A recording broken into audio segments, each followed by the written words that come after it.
This podcast is part of the Loosely Connected Network. Visit www.thelooselyconnected.com for more great podcast networks, Twitch streams, YouTube channels, and more. I love the Power Club. Come with me if you want to live.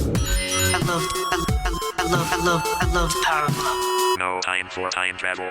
Welcome to another episode of No Time for Time Travel Podcast, where we are a podcast for nerds by nerds. My name is Tony. Joining me all the way from Paris is Quoc. Bonjour. Bonjour. Oh, hey, I actually had those, Biscoff? Is that what it's called? A few days ago. What? Biscoff biscuits? Are those, French? Or, I don't know. I don't know. Have you been in France long enough to be considered French? No, I haven't gotten much yet. Okay. No, because, my parents bought these little cookies called Biscoff. And, they're the ones that you would get in the airplane, single package, tiny cookies. That have cinnamon. Yeah, those are amazing. Just saying. Anyway, we're a podcast for nerds by nerds, and we usually talk about a topic you guys suggest. And this week, Judge Greg from the Real Hero Talk podcast, and also from Enthusiasts, and also co-host of Nick at Gamers Without Borders, he suggested that we talk about the PS5 versus the Xbox 2. Because we don't know what the Xbox is going to be called, so he just put 2 in question mark. Okay, I was like, oh. Yeah. So, but before we get started, how are you doing? Good. I've just started playing Destiny 2 because it went free to play on Steam. Oh, yeah. I keep thinking about that as a Xbox game. Yeah, Destiny 1 was Xbox, right? It wasn't exclusive, but no. Huh. What about So you have a strong enough PC? Yeah, I guess so. It's pretty smooth. And then my other friend in Canada, he said he tried it on PC and it's running pretty smooth, surprisingly. Huh. Okay. Interesting. Wait, actually, you usually have a pretty good PC, right? Because sometimes you have to do animation stuff. Yeah, but I don't know. Maybe it's better for in general. I'm not sure. You have to test it out. Oh, okay. I'm not good at that. Okay. Yeah, me neither. Okay. How is it? So far it's pretty fun. It's kind of it's like a RPG, an open world, MMORPG, but in first person shooter sort of thing. So it's almost like Borderland MMO. What? It's like a Borderland game in a way. Oh. But then it's kind of fun because you can play with friends and just go around and shoot things. So would you call it Borderland? Well, I don't know. Okay. Yes. I always heard a lot of good things about Destiny 2, but I never had a chance to play it because I know if I start, I may not have the time to continue. Yeah. Yeah, any kind of MMO, I think I would start just to check it out, but I could never continue because I think World of Warcraft, my friends bought me the main game and then expansion pack and then a month of free or something, a few months of free service back when that game was still fairly new and you had to pay for service. I played 2 days, I think, and then I was like, I'm not doing this anymore.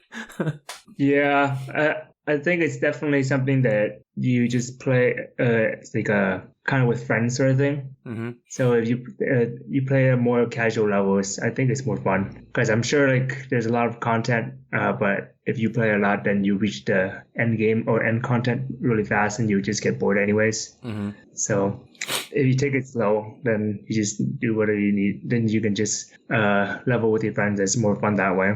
When you said take it slow, I just got flashbacks of StarCraft. Do you play StarCraft? I forgot.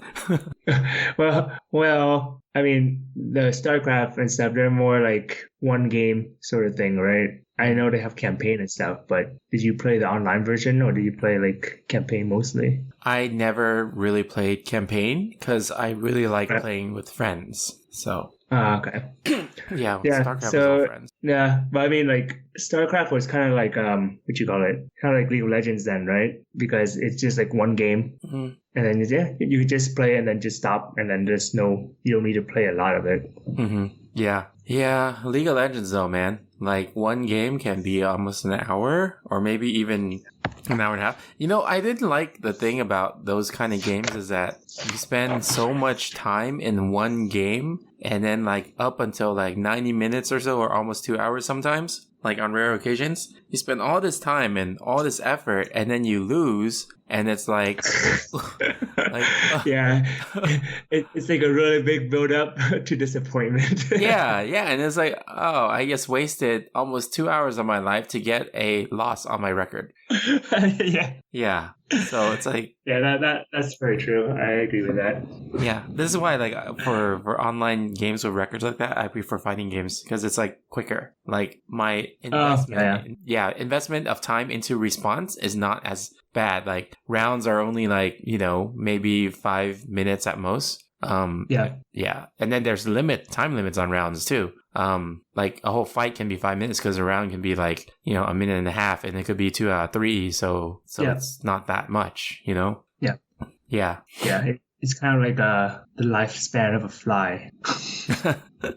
Everything moves really fast. Yeah. Everything happens really fast, and then by the time it's over, it's only been 5 minutes. And you're dead. Well, you know, for the MMO games though, and the RPG games like Diablo and stuff, I would be okay playing with that because those games are, you know, your final score, or if you will, your final score is not like small mini scores that you get throughout, but as your like overall level, you know. Yeah.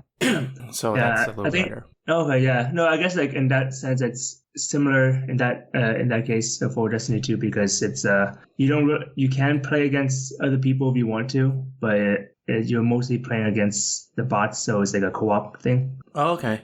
So it's like MMO Overwatch. Yes, but against bots. Oh yeah.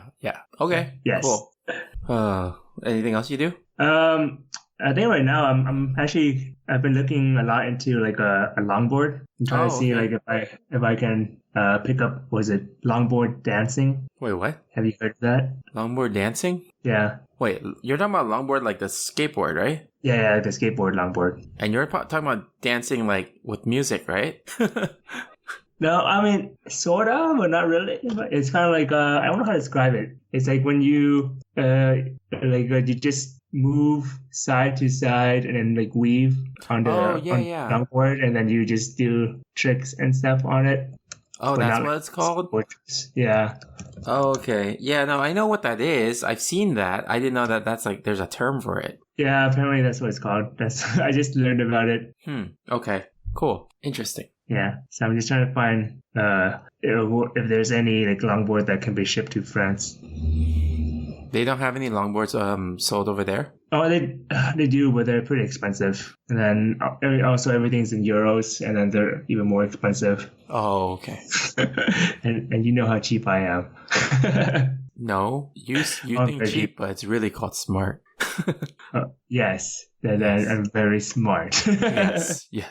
Was it cost? What's the word? Cost aware? Is that the word? Cost efficient? Cost aware? Yeah, cost aware. I guess cost awareness. Yeah.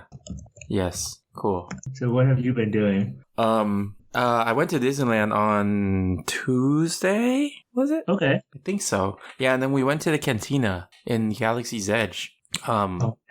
Is that where Tomorrowland used to be? No, Tomorrowland's still there. Galaxy's Edge, I think.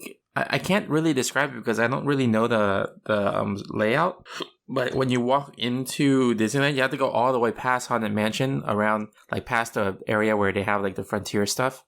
Frontier, okay, yeah. Yeah, way past that, and then it's like a section in the back. You have to go. There's like a decent amount of walking that is just like regular nature trees and stuff because like there's nothing there. There's like it's a connecting path towards that place, Galaxy's Edge. So, okay, cool. Yeah, we went there, and then we went to the Cantina. The Cantina actually, we went on Wednesday. The Cantina required reservations. And so we happened to, like, my other friend who works with me, she said, hurry up and get the reservation now because it's like available and it's rare that it's available. So because she got one at like 7:30 and we got the next one at 7:50, so we were able to go and hang out together. So yeah, overlaps makes sense. Yeah. So the Cantina, the reservation style is like a restaurant, but then when you get there, you get in line like it's a club. So It's interesting. And then when you come in, it's basically exactly like the cantina in Star Wars. It's like a bar, but this is even more upbeat, like a club bar, like a lounge. Okay. Yeah. Did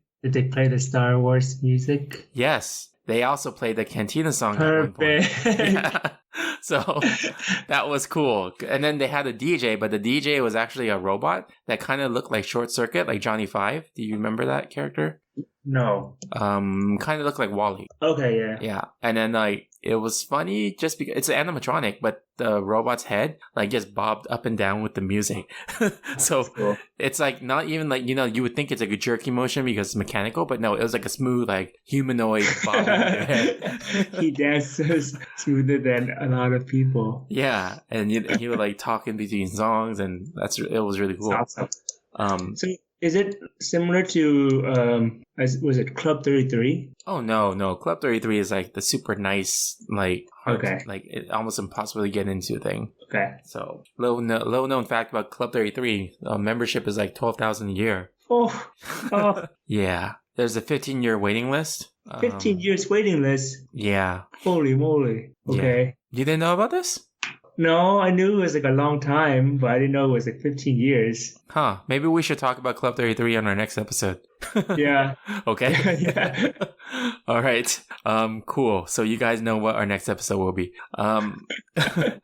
Yeah. So the whole thing was like pretty cool because like it's immersed, and they actually. So this is what I was surprised with. They had alcohol in there. Like, I know it's a cantina, I know it's like a bar, but it's in Disneyland. I always thought Disneyland would not have alcohol.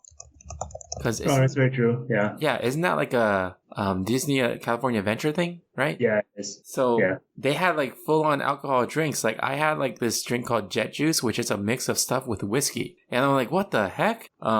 So yeah, and then like what's even weirder is because the cantina is in Star Wars Land, and Star Wars Land is like for all people of all ages. Yeah. Kids are allowed into the cantina, so it was weird because it was like a really busy lounge with kids running around while adults were drinking. Like that doesn't sound like Disney at all. I know, right? Like they had red wine, and then they had like their version of white wine, but it was colored teal. Then they had a bunch of like cocktails. So, and then like my wife got a non-alcoholic drink that was served inside a ceramic cup that is designed like a porg from Star Wars. So it was disturbing because like when she puts the porg down on the table, I'm just like, why is it staring at me? It looks very scared and scary. So, and it's like disturbing because it's like you're drinking from its brain. So yeah. But yeah, then we went on the Millennium Falcon ride again. The first time we went, we got the role of engineer, which is kind of lame because... so do you know about the Millennium Falcon ride? Do you know? No. Oh, okay. It's basically like Star Tours, but it's smaller, only 6 seats, and you're in the cockpit of the Millennium Falcon, so it's small. And then each person gets a different role. So there's different roles. The first time we went, we got the engineer role, which was lame because we sat in the back, and when the ship had like issues, we had to press buttons to fix it. Just any buttons that light up. But what's dumb is the buttons are on our sides, like completely on our sides. So whenever the ship was like in repair mode or something, we have to turn away from the screen so we don't see what we're doing or flying, Oh. So that was annoying. And then the other role is Gunner, which we never got to play, but maybe in the future. Gunner is that you basically just are there, and when there's like enemies on the screen, you shoot them. And then the main 2 roles, which we got to play on Wednesday, is co-pilot. So that was really cool because I got to be co-pilot for steering left and right, and then my wife did the steering from down and up. Yeah. And then she also controlled the hyperdrive. So when you do that, then when you pull the hyperdrive, then you go into hyperspace. So it's pretty cool. The problem that we had was the entire time our ship was on the ground and then crashing into everything on the ground. And then I kept telling my wife, go up. And then she thought that she did, but up means down and down means up. Oh, right. Cause yeah. Flying. And I was like, do the other way. But she thought up means go forward and down means like to brake. So I can see why you would think that too, Yeah. No, it makes sense. Yeah. Yeah. So, yeah, we crashed into so many things. It was pretty bad. At one point, like, it asked to go to hyperdrive, and then she didn't do it, and then the screen just did it for her.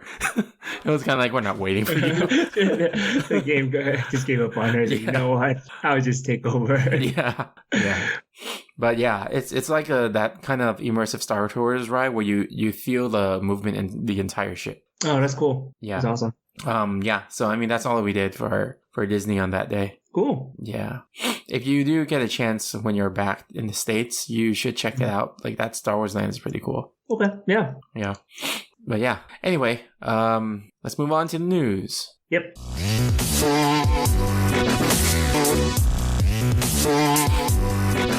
All right. So, as we all know from last week, is that Tom Holland came back to the Disney Marvel universe through a new contract between Disney, Marvel, and Sony. So this week, it was not announced, but I guess there was a lot of rumors that Tom Holland was actually instrumental in getting Sony and Marvel to agree with each other. So he apparently tried to negotiate for both of them. Like actually negotiate, but just like tell them like, you need to do this and stuff, because Tom Holland was going to be in another Sony movie. He was going to be in the Uncharted movie. So he has some leverage, you know? Yeah, he's been popping up everywhere. Yeah, it's great for him though. Yeah. He's the movie that he's in, Uncharted, is based on the Uncharted video game. And he's playing as a young version of Nathan Drake. So, let's see. Do you have any news? No, you're not. All right. Let me see. For the news on video games, let's see. We talked about Mega Man last time. There wasn't any update on that. Oh yeah, on the Nintendo Switch. You remember an old game on the PC called Star Wars Jedi Outcast? No. Oh. No. Oh, okay. Because it was a third person PC game, Star Wars Jedi Knight 2, Jedi Outcast. And I remember playing hours and hours of that game. Like, that game was amazing. One of the first games where you felt like a Jedi. Because the games before that was kind of lame. Yeah, so that one was one of the first. And then they just ported it to the Nintendo Switch. And I was like... You've been playing it nonstop? No, I actually haven't gotten it yet. But it's not that expensive, if I remember correctly. But yeah, it seems pretty cool. I might get it. I'm not sure yet because I don't have a lot of space on my memory card left. All right.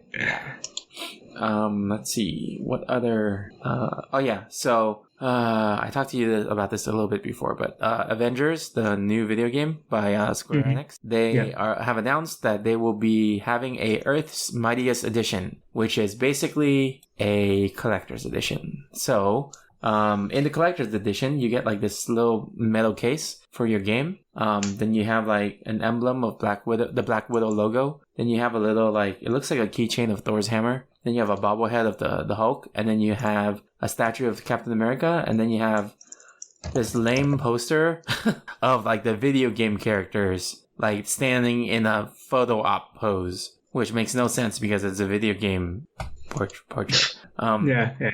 And then you get like a little like Avengers logo. So yeah, what do you think about that? I mean, if like how much is it selling for? Let me see. I don't see any pricing announcements on it, but my guess it's gonna be like 200 or something. Okay. Well, I think like for me personally, I've never really been into like collector's edition. It's more of just like I think that the practical side of me will be like, oh, this is cool. Like the stuff, like the figures or whichever is like, oh, it's cool. And after like the first day, I was like, okay, I'm over it. And it would just be in the garage somewhere or thrown away or broken by accident somehow. But then I'll just mostly be focusing on the game. Mm-hmm. So for me, it's like, it's as cool as it is. I can't get into collector's edition because I know like I just focus more. I just want the game more, and in that sense, I'm paying like 2 or 3 times more than what I want to for a game. Yeah, I agree. And I'm actually in my computer room right now, and as you were talking about the whole collecting dust stuff, I'm staring at my collectibles wall. All of this stuff. Like, I have a freaking Ant-Man full-size helmet that lights up. I have a full-size Iron Man helmet that lights up. And I have my Captain America helmet. And it's like just sitting there. collecting dust. Oh, my Eye of Agamotto. I like how you let's keep going on and on. Yeah. Oh, there's a lot. I have like these 3 like they look like Emmy Award stuff, like Oscars, but they're like in the shape of Captain America, Iron Man, and Spider-Man. Like 3 separate ones. And I cannot list all my Funkos. That's way too much. Yeah. So I also have Power Rangers Morphers. Interesting. I forgot about that. Anyway. Yeah. So I mean, like, yeah. Sorry, go ahead. Keep going. Oh no, I was gonna say the statue of Captain America sucks too, because like for the collector's edition, because it's like the game's design of Captain America. I really hate that costume. Like, okay. I really hate I was gonna say you love Captain America. Why would you like even? It must be like really bad for you to hate it, because it's like, man, like you would get anything Captain America. Yeah, I am really, really annoyed with the design in this game, because it looks like a riot gear that they just put random emblems on to make it look like Captain America. Like, yeah, it straight up is like riot gear. So yeah, man. So it's just like a side random parody character. Yeah, the original like joke about this game was that every character was like, oh, it's starring like Chris Stevens instead of Chris Evans or Robert Derpy Jr. Like, it was just because the characters kind of look like the movie ones, but they're not quite right, you know? Yeah. It's funny. Yeah, and then like the shield design sucks. Like I don't know how to. I just hate the shield design. Go look up the shield design in the video game. How do I even? Let me see. What do I even search? Marvel Avengers game shield. Let me look it up. Marvel Avengers game Captain America. Okay, I'm gonna send it to you on chat right now. Okay.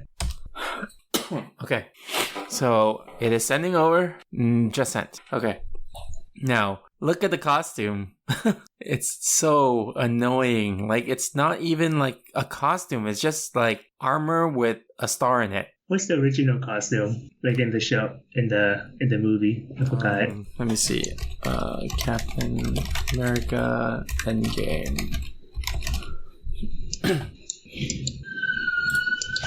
Because like the thing is, the original costume was a costume. Like, it's a tactical looking costume, but it's like designed appropriately. Like, you know, it's his superhero costume. Yeah. But the new one is kind of like, oh, I'm not wearing a costume. I'm just wearing riot gear that I put a decal on. You know? Yeah. Yeah. That center like chest like star, it bothers me so much on the riot gear one. I think it's just like you're bothered by it having so many straps. No, I don't care about that, because one of the costumes I really like is actually the first Avenger costume. Captain America. Let me show you that one, because that one's a lot of straps, and that one actually is very good. Let me send that one right now. And if you guys are looking it up, I'm talking about the costume from the very first Captain America movie, because that looked like, you know, an army. Yeah, that has a lot of straps, but it looks normal, you know? Yeah. No, I agree. Yeah. So now that you saw the costume, look at the shield. Go back and look at the shield. Oh, yeah, I saw it. Yeah. Yeah. It's so weird. It's like, yeah, it just seems like they want it to be slightly different just for the sake of being different. Yeah, but why is it supposed to be the same? I don't know. It's like you just destroyed, and it's like literally okay, so for people who can't see this, the shield that the new game has, the star on the shield, it goes over into the red. So normally the star is within only the blue on the shield of Captain America. But the star has been enlarged so that the red is also slightly covered by the points of the stars, and then the very tip of the stars points to the white of the next line. So it's almost like someone didn't know how to color in the lines. Yeah, I was gonna say it's like a kid's coloring book, but they colored the wrong color on the outside. Yeah, and then also the stripe, right? The red and white stripe on the outside of the shield should be evenly like distributed, but in this one, the white stripe is literally a stripe, and then the rest of it is red, which is like, what the heck, man? Why'd you change an iconic look? Yeah. So, yeah. But the base looks right. The what? I said the base looks right. Yeah, the face looks exactly the same. And it's like, that's the other jarring thing. The face looks exactly the same, but yet the costume's completely different, you know? Yeah. It's like, what went wrong there? Yeah. Yeah, it's really funny. I'm not gonna lie. Yeah. Anyway, I should move on to the next news item. Okay. Joker was released. The movie got about 70% on Rotten Tomatoes, and Wow, what was that? that's pretty high. Yeah, some people are saying it's one of the best comic book movies of all time in terms of like seriousness. So it's like, yeah, I've seen a lot of like, it's either, I don't know, like some people saying that it's creating, it's making violence seem like it's okay, and then they rate it down because of that. But I'm like, well, it's a movie, so shouldn't you be rating about how it's telling the story? So I think if people were more rating about like, you know, the actual storytelling, it may have gotten like better reviews, you know? Yeah. Yeah. So next thing is the next James Bond movie will be the last one, and it's going to be called No Time to Die. So it's going to be Daniel Craig's final adventure as 007. And when I saw the title, I was like, no time for time travel? Yeah. No time to die unless you travel back in time. Yeah. So, yeah, that's going to be released April 2020. Let's see. Yeah, so I think everyone knows this already, but Brandon Routh, the guy who plays Superman in Superman Returns, he's returning for Crisis on Infinite Earths, the big crossover with CW shows. And they released an image of him already, and he looks really good. Like, he looks really good as the new, like, version of Superman he's playing. Oh, cool. Yeah, so he's going to be there as Superman. Tom Welling will also be back as Superman. So that's going to be interesting because they're going to be like different universes all screwed up and having crossovers. So I'm looking forward to Tom Welling actually being in the Superman suit. I mean, like, when was the last time that he played a role? Oh, he's been in other shows. He was in that show. Oh gosh, what was it? Was it Lucifer? No, it's some kind of show where he played some kind of. Well, actually, let me just look it up. Was it Tom Welling and Lucifer? Or? Well, I mean, I guess because I don't watch a lot of shows anymore, so I don't know if he plays in shows or movies or anything like that. Oh, okay. Yeah. He was in Lucifer. It's a TV show about Lucifer. Yeah. I figured that much. Yeah. Yeah. So that's gonna be cool. I don't have any more news. I guess that's worth mentioning. So, do you have anything else? No, I don't think I do. No. Okay. All right, cool. So I'll move on to the topic of the episode. Topic of the episode. All right. So, topic of the episode is PS5 versus Xbox, whatever next generation is. So, Xbox, oh yeah, Xbox One, or the box for the Xbox One, called the Xbox One box. And how many you have? One. So it's a one Xbox One box. Okay, so I guess the topic is not really, I don't know how we want to approach this. I guess we can probably say hype, I guess. Yeah, hype, and maybe who we think will be the winner. Mm-hmm. Yeah, okay. I mean, from what I could tell, both of them have like very similar, similar specs, where they both do that. What was that? The reflective lighting, that is, oh my gosh, I can't remember. It's when they do the lighting effects, process live instead of like pre-processed. Yeah. Remember? Yeah. It's like the thing that Xbox was keep talking about. Yeah, but I think both of them have it. Oh, I didn't see the PS5 one, but yeah, but you know, I don't know. Like, what do you think about Sony and Microsoft? Like, do you think who has better marketing? Because at this point, I think Xbox marketing is pretty bad. The last time they had the yeah. Yeah. I think the only thing that Xbox has going for it is its openness to cross-platform. Live games are cross-platform. Oh, okay. Yeah, that's true. Well, I think that also goes to say that it's not doing as good as Sony, because Sony is like, they were like the top, right? So that's why they were like, oh, we're not going to cross-platform, you know? Oh, yeah. That's why I said it's the only thing that's good about it. Oh, okay.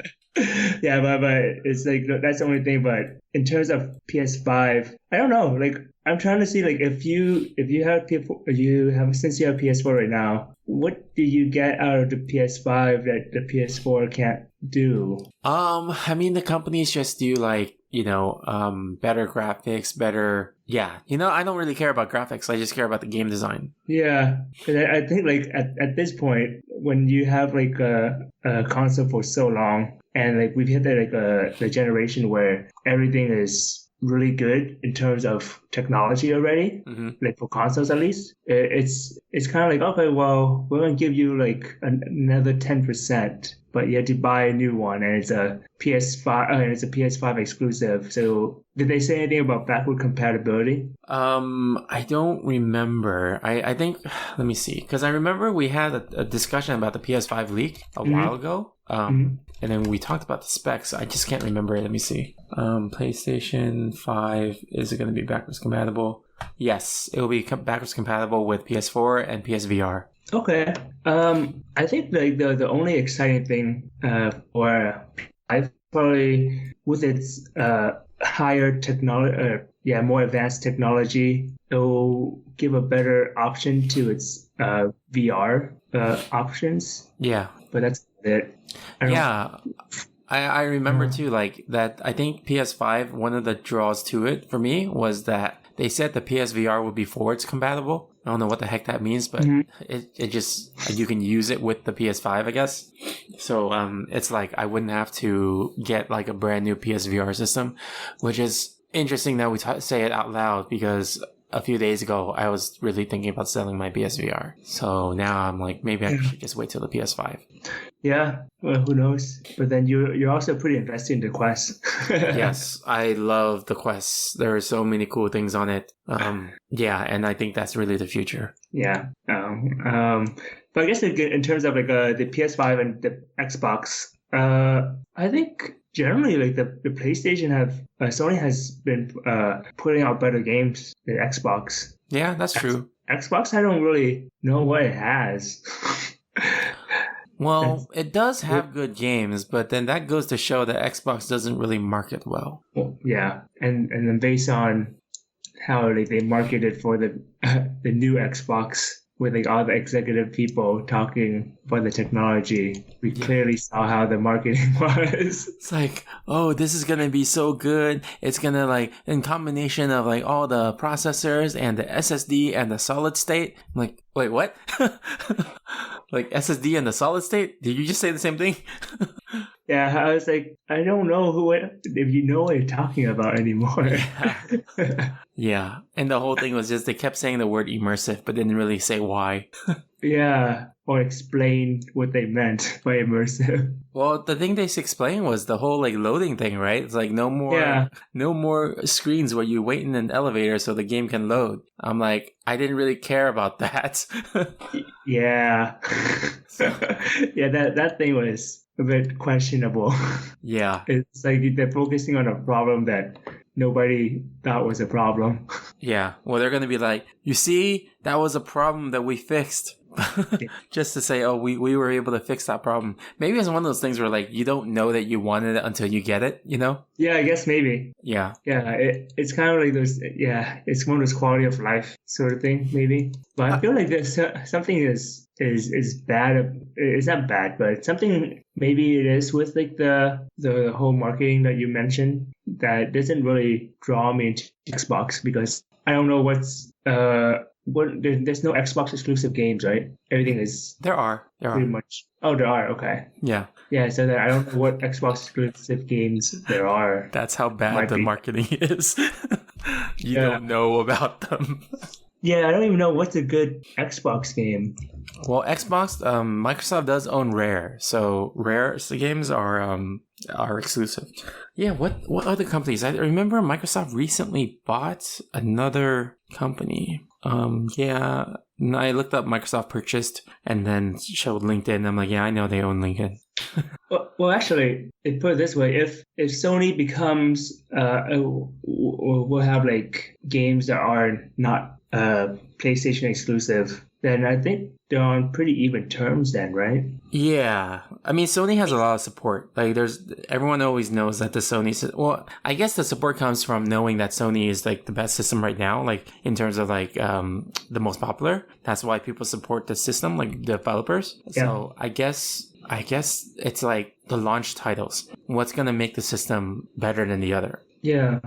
Yeah. Because I'm thinking in terms of like technology, there really isn't a big difference.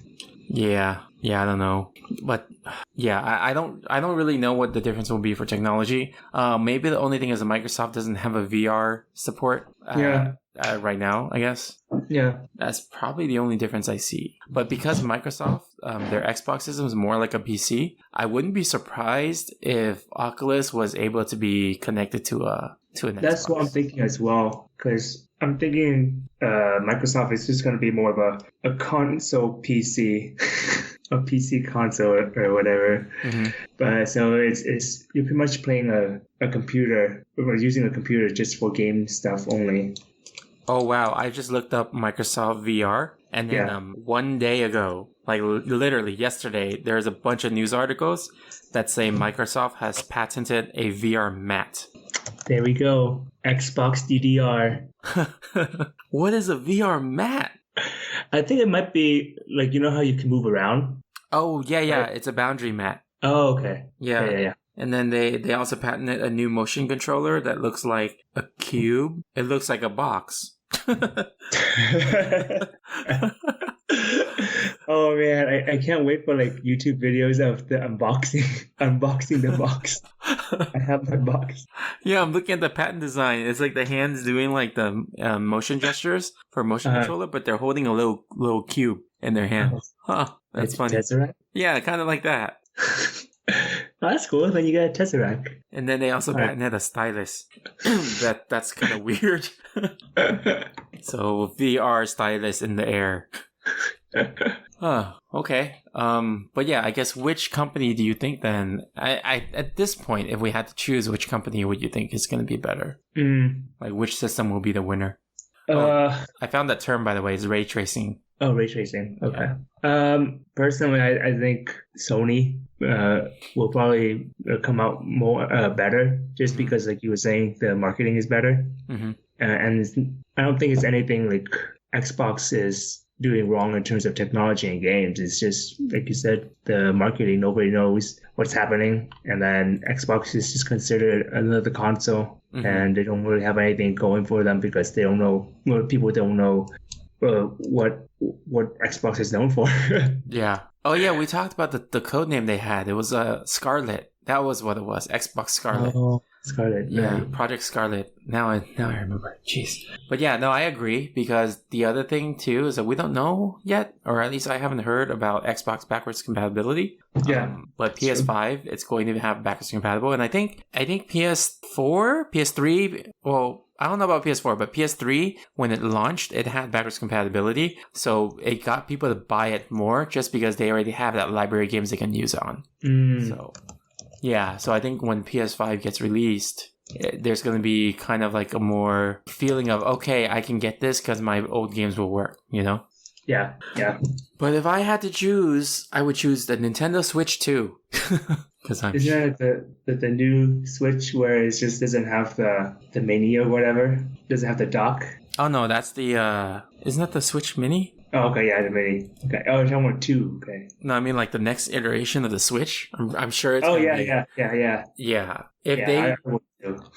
If they do the same thing, but then they just up the graphics and then maybe the battery life with the storage. I mean, that's like perfect. It's like you basically have I would say, let me see. I'd say like the Switch reminds me of the power of a PS3 right now. So maybe the next Switch will be like a PS4, which I'm okay with because that's really good. So no, I agree. I think just because Nintendo has been doing a really good job producing games and then getting more people in their market space, indie developers in their market space. So it's opening up a lot of doors for them. Yeah, the whole indie developer thing is like crazy with Nintendo because they position the Switch to be a very indie what's it called indie friendly system. Yeah. So, and then it's crazy because then all these ports are coming through, and then like it's being sold, like the system's being sold so much, and then a bunch of like third party support is now there because Nintendo always used to have like this issue of third party support. It was always first party. But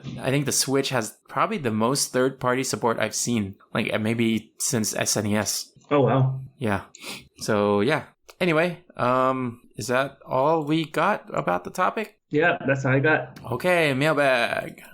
You got mail. You got mail. You got mail. You. So, a while ago, we had the question about, like, what would you do with 3 hours of sleep? Remember that one? Oh, yeah. And then last week, the question was, how long was your longest sleep? So, yeah, how long was your longest sleep? Oh, my God. I think, I'm trying to count it now. 11 plus 3, 14, 15 hours? Okay, not too bad. Yeah. Cool. More than half a day. Yeah, I told them last week mine was like 24. How did that happen? Were you like unconscious? Yeah, I'll repeat the story from last week. So it was like, I think Nintendo Wii launch day, and then a Sunday, it was like a Sunday. And then the Saturday was like my normal Saturday. I spent my normal Saturday like a normal Saturday. And then I stayed up all night, camping out for the Wii. Yeah. And then I got it around 7 a.m. Then I went into work at 8. And then, so you had to. Then I got home and I couldn't move. I jumped on the bed, just like, okay, I'm going to rest a little bit. I got into the bed and then I couldn't move. Like I was just like literally paralyzed. Like, did you have work the next day? No, I didn't. Okay, good. Yeah, because then I was like, I'll rest a little bit and then I'll get up and play the Switch. Or not Switch, the Wii. I rested a little bit and then I started trying to move and then my arm would move a little bit and it would not move further. And I'm like, oh crap, I think I just need to sleep. So, yeah. Even with my desire to play the Nintendo Wii, I couldn't get up. Desire not strong enough. Yeah. So Judge Greg from the Real Hero Talk and Enthusiasts Network, he says around 24 hours after he got back from deployment across the Atlantic. So, yeah, he was part of the military. Oh, okay. Wait, Navy? Is Navy military? Yeah. Okay, so, then I am not wrong. Okay. I forgot like that's the terms. Is it military or army? Oh gosh, now I'm looking it up. I need to know what's right. Oh yeah, so the military is made of the Armed Forces, Air Force, Army, Coast Guard, Marine, and Navy. Yeah. Okay, cool. I'm not wrong. Okay. The next thing is Sword Chomp. The Sword Chomp podcast says, I think it was 16 hours after getting off the plane in Australia when I first moved there. Oh, wow. So, and then, sorry, Brendan from Almost Better in Silence, which I don't know why his handle says a literal horse. Like that's his username. He says 14 hours and I have no reason why I was just a teenager. Okay. Do you have a question for this week? Oh, no, I got nothing. Do you have something? I'll try to figure something out right now. Oh. If I have anything. Okay, let me see.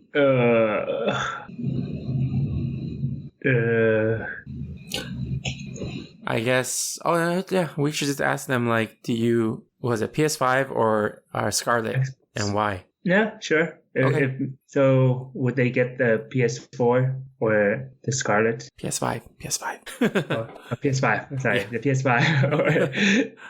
Because nobody wants the PS5. They just want the PS4. Oh, yeah, PS5 or the Scarlett then. Yeah. Okay. Sure. Cool. All right. Let's move on to the final lap. All right. No time for time travel. We have a podcast which you are listening to, which I don't know why I said again. And we have a social media, Facebook, Twitter, Instagram, YouTube, Twitch.